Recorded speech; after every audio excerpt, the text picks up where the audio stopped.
तर तिकडे जागा वाटपाकरता घासाघीस देखील सुरू असल्याचं शिवसेनेचे नेते अनिल परब यांनी सांगितलं. ते आज माझा कट्ट्यावर आले होते, त्यावेळी ते बोलत होते.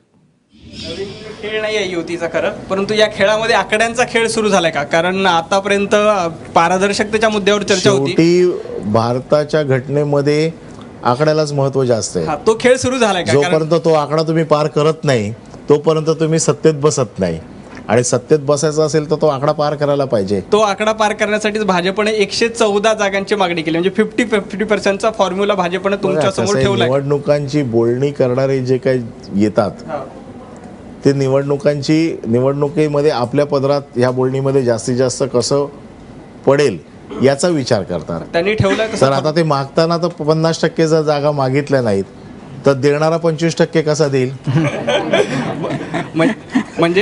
म्हणजे हे सगळे ही हिंट समजायची.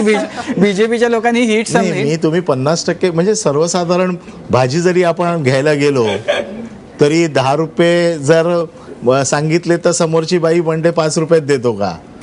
म्हणजे हे काय आपल्यासाठी साधारणचं जे काय महाराष्ट्रात रुळलेलं गणित आहे. म्हणजे त्यांनी सुरुवात केली 114 आणि तुम्ही किती पासून केली? नाही, आम्ही सुरुवात केलेलीच नाही अजून. 50. तुमची बोलणी काय म्हणजे आम्ही अजून काही सुरुवात केली